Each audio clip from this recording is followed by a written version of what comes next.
시청자 여러분 안녕하십니까? 헬로티비 뉴스입니다. 인천시가 소각장을 유치하는 지역에 파격적인 인센티브를 제공하겠다며 여러 조건을 내걸었습니다. 다만 혐오시설 논쟁 속에 이런 조건이 효과를 낼 수 있을지는 미지수입니다. 네, 이 소식을 취재 중인 기자 화상 연결해서 자세한 이야기 들어보겠습니다. 이세진 기자가 연결돼 있습니다. 이 기자, 소각장 확충 문제 사실 인천만의 문제는 아닌데 이게 참 쉽지 않습니다. 돌파구가 필요한 상황인데요. 먼저 인천시가 내걸었다는 파격적인 조건이 무엇입니까? 네, 우선 경제적 지원이 있습니다. 소각장 공사 비용의 20%에 이르는 예산, 그러니까 비용으로 따지면 300억 원에서 500억 원 규모인데요. 이 비용으로 소각장 입지 지역에 문화 체육시설이나 공원을 설치하도록 하는 겁니다. 이 시설을 또 주민이 운영하도록 해서 주민 일자리까지 함께 해결하겠다는 구상입니다. 또 소각할 때 발생하는 열 에너지를 활용해서 인근 주민들에게 전기나 난방을 무료로 공급하는 안도 포함되어 있습니다. 네, 그럼 이런 내용들은 법적으로도 규정이 돼 있는 지원 사항인 거죠? 유사한 게 더 있습니다. 주민지원기금과 반입협력금인데요. 반입협력금은 소각장이 없는 지자체가 소각장을 운영하는 지역으로 쓰레기를 보낼 때 징수하는 가산금, 그러니까 수수료의 개념입니다. 소각장이 있는 지역은 반입협력금을 받게 되지만 반대로 소각장이 없는 지역은 반입협력금을 내야 하는 부담을 안게 됩니다. 환경부는 내년 말부터 이 반입협력금 제도를 시행할 예정인데 인천시도 이 제도에 기대를 걸고 있습니다. 결과적으로 소각장 입지 지역은 최대 40억 원에 달하는 주민지원기금과 최대 100억 원 규모의 반입협력금을 해마다 받게 됩니다. 네, 경제적 지원은 사실 다른 지역에서도 인센티브로 내건 곳이 많았는데 사실 파격 조건이라고 붙은 그 이유가 더 궁금합니다. 다른 게 더 있나요? 네, 법적 지원 외에도 다른 지원책도 있습니다. 인천시는 입지 지역의 주민들이 필요로 하거나 원하는 시설을 유치하는 안을 검토 중입니다. 여기엔 대형 쇼핑몰이나 대형 병원, 공공청사나 대형 프랜차이즈 카페 또는 놀이공원도 포함될 수 있습니다. 주민들이 체감할 수 있는 혜택이 있어야 소각장 입지 여부를 고려할 거라는 판단 때문인데요. 이 내용은 지난 8월 인천시 자문기구인 시정혁신단이 제안한 내용이기도 합니다. 당시 이야기 잠시 보고 가시죠. 시가 정해서 설득하려고 하지 말고 꼭 필요한 지역의 유치 전략으로 지역 주민들이 스스로 어떤 조건이면 유치할 수 있는지를 네, 파격 조건이라는 게 뭔가를 제시한다기보다는 주민들이 원하는 걸 좀 들어주겠다 이런 내용인 것 같은데 지지부진한 소각장 문제를 푸는 실마리가 될 수 있을까요? 소각장 문제에서 전문가들이 핵심적으로 보고 있는 것 중 하나가 주민 수용성입니다. 인천시가 이런 조건을 내건 것도 주민 수용성을 높이기 위한 방책이겠고요.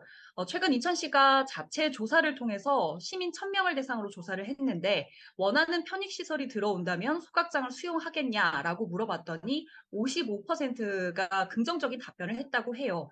주민 의견을 100% 대변하는 설문조사라고 볼 수는 없지만 인천시는 이 결과에 의미를 두고 향후 여론조사, 그리고 간담회, 설명회 이런 것들을 거쳐서 좀 더 면밀하게 주민들의 의견을 듣겠다는 계획입니다. 다만 그동안 경제적 지원 체계도 혐오시설에 대한 거부감이 더 컸던 것도 사실이기 때문에 성과를 내지 못하고 있는 인천시 권역별 소각장 대책이 효과를 볼지는 여전히 미지수입니다. 네, 이번 조건이 어떤 결과를 낳게 될지 계속해서 지켜봐야겠습니다. 오늘 소식은 여기까지 듣겠습니다. 이세진 기자였습니다. 다음 소식입니다. 김포시가 고촌읍에 5년 만에 아파트 공급이 이루어집니다. 신곡 육지구에 1,300여 가구 규모의 아파트가 이달 말에 분양을 앞두고 있는데요. 네, 국민평형이라 불리는 전용 면적 84제곱미터의 분양가가 7억 원 중반대인 것으로 알려졌습니다. 업계에서는 해당 단지의 분양 결과에 따라 주변의 집값도 영향을 받을 것으로 예상하고 있습니다. 김진재 기자입니다. 이달 말 분양에 나서는 김포 고촌의 한 아파트 단지. 전체 17개 동 1,300여 가구 규모의 후분양 단지로 예정대로 분양이 이루어진다면 내년 하반기 입주가 예상됩니다. 고촌읍에서 아파트 단지 분양은 5년 만입니다. 사람들이 분양 가격에 일단 관심을 가져서 그 가격이 어느 정도 맞는다라는 입주할 의사를 지금 굉장히 많이 가지고 있습니다. 해당 단지는 당초 전용 84제곱미터 분양가가 8억 원 중반대로 예상되면서 고분양가 논란이 일었지만 실제 분양가는 7억 원 중반대인 것으로 알려졌습니다. 업계에서는 최근 부동산 시장 분위기를 고려했을 때 합리적인 분양가라는 반응이지만 인근 아파트 단지의 매매가는 이보다 많게는 2억 원 이상 낮은 5에서 6억 원대로 형성돼 있습니다. 해당 단지 바로 옆에 위치한 A 아파트의 경우 지난 2020년 완공돼 사실상 신축 아파트에 속하는데 이달 들어 이 단지 전용 84제곱미터 매물이 6억 3천만 원대에 거래됐습니다.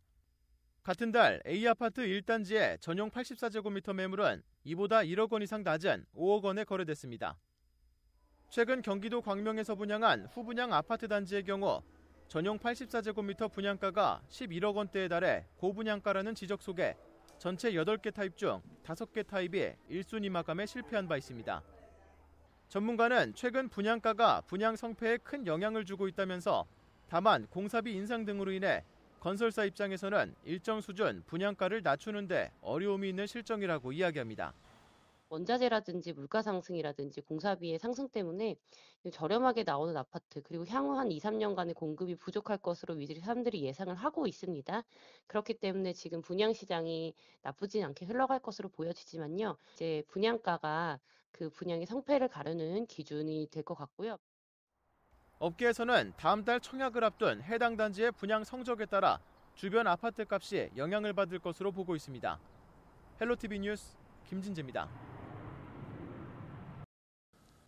다음 소식입니다. 인천도시공사가 주거복지정책의 일환으로 추진 중인 기존 주택 매입 임대 사업을 진행하면서 준공 전 매매 계약 등 절차를 지키지 않은 사례가 다수 확인돼 논란이 되고 있습니다.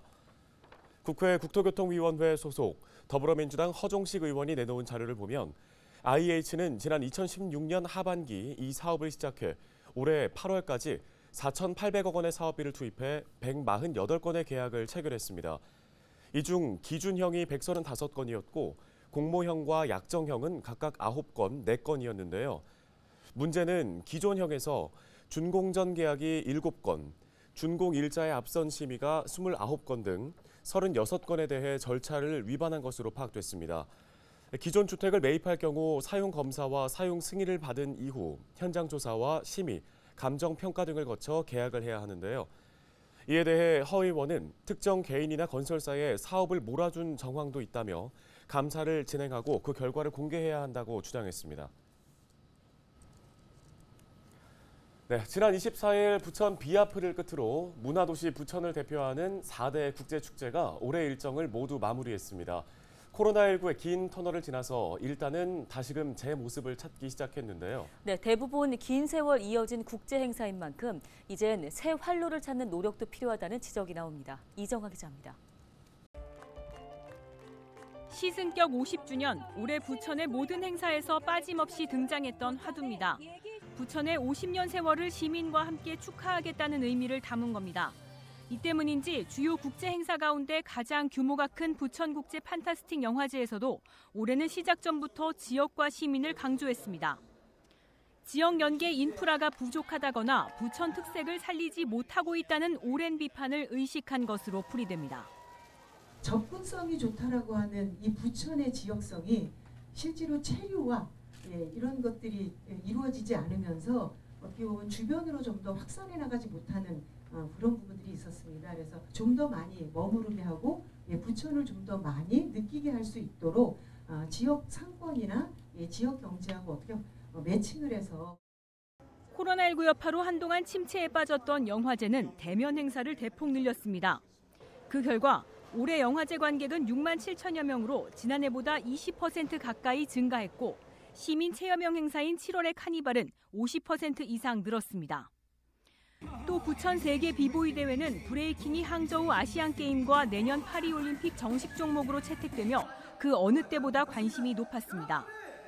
지난달 열린 만화축제를 비롯해 최근 막 내린 애니메이션 페스티벌에서는 대중에게 익숙한 콘텐츠를 전면에 내세우면서 관객과 함께하는 계기를 마련했습니다. 플랫폼 축제로 올해는 만들어 보기로 했습니다. 웹툰이 날로 인기가 높아지는데 그중에서 저희들이 해야 될 역할들은 이 콘텐츠를 어떻게 다양하게 만들 수 있을까? 8년에서 길게는 20년 이상 역사를 지닌 부천의 주요 국제 행사는 저마다 고유의 색깔을 찾는 데는 어느 정도 성공했다는 평가입니다. 4대 국제축제는 굉장히 중요한 문화 자산이 된 거죠.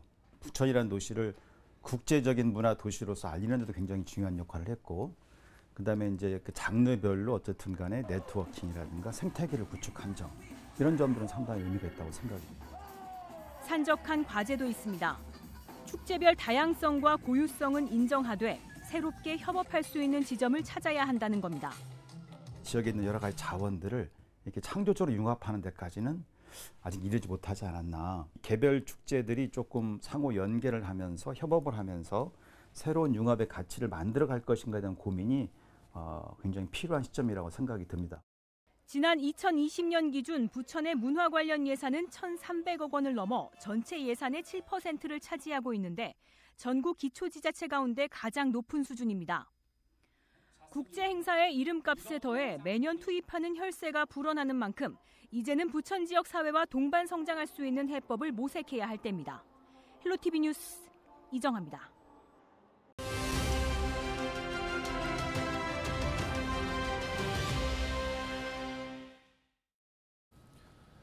다음 소식입니다. 지자체들마다 소상공인들의 경영 안정을 돕기 위해 다양한 정책을 내놓고 있는데요.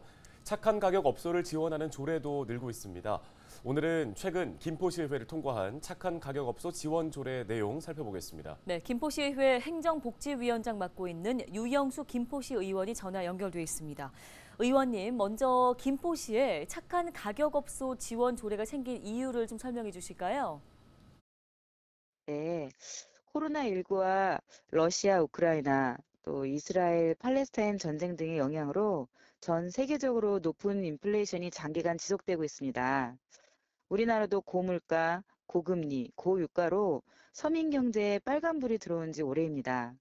이에 서민 생활과 밀접한 외식업, 이미용업, 세탁업 등 개인 서비스 요금에 해당하는 업종에 대해 업소의 자율적 가격 동결을 유도함으로써 소비자에게 저렴한 가격으로 서비스를 제공하여 가게 경제 부담을 줄이고 착한 가격 업소에는 지자체의 다양한 지원 혜택을 제공하여 서민 경제의 선순환 구조를 구축하고자 조례를 발의하게 되었습니다. 네, 조례에 담겨 있는 주요 내용들도 소개해 주실까요? 네, 김포시 착한 가격 업소로 지정받고자 하는 자나 추천인은 추천인께서는 시장에게 지정 신청을 하면 됩니다. 시장은 전체 메뉴 중 평균 가격 미만에 해당하는 메뉴의 개수, 착한 가격 메뉴의 인근 상권 평균 가격 대비 저렴한 정도, 위생, 청결 및 공공성 등 행정안전부 착한 가격 업소 지정 및 관리 지침에 따라 서면 심사와 현장 심사 평가를 하게 됩니다. 이후 평가에 통과한 업소에는 착한 가격 업소 지정 표절과 기자재, 소모품의 지급, 종량제 봉투 및 경영안정 자금 우선 추천 의뢰 등 김포시의 다양한 소상공인 지원 정책의 혜택을 받을 수 있습니다. 아울러 착한 가격 업소의 질 향상을 위해 연 1회 이상 착한 가격 업소가 지정 기축 적합 여부를 지속적으로 모니터링하는 사후 절차 등도 마련해 두었습니다. 네, 착한 가격 업소 지원 조례가 생긴 뒤에 그럼 지역사회에서 기대해 볼 수 있는 효과들은 어떤 것들이 있을까요? 의정활동을 통해 현장의 다양한 목소리를 듣다 보면 경제적 어려움을 토로하시는 분들이 참 많으십니다. 당 조례를 통해 시민들의 저렴하고 질 좋은 서비스를 제공받고 지역 내 소상공인들은 안정적 영업을 도모함으로써 지역 물가 안정과 지역 경제 활성화라는 두 마리 토끼를 잡는 데 도움이 될 수 있다고 생각합니다. 네, 오늘 말씀은 여기까지 듣겠습니다. 김포시의회 유영숙 행정복지위원장이었습니다.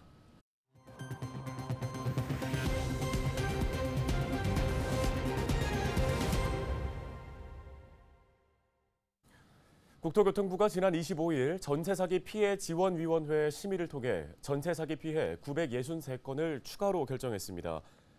이번 심의 대상은 모두 1,220건이었는데요. 전세사기 피해 지원위는 보증보험과 최우선 변제금 등으로 보증금 전액 반환이 가능한 120건을 제외하고 피해자 요건을 충족하지 못한 89건을 부결했습니다. 또 이의 신청으로 다시 심의한 88건 중 48건을 요건 미충족으로 기각했습니다. 전세사기 피해 지원위가 지난 6월 이후 현재까지 가결한 전세사기 피해는 모두 7,590건입니다.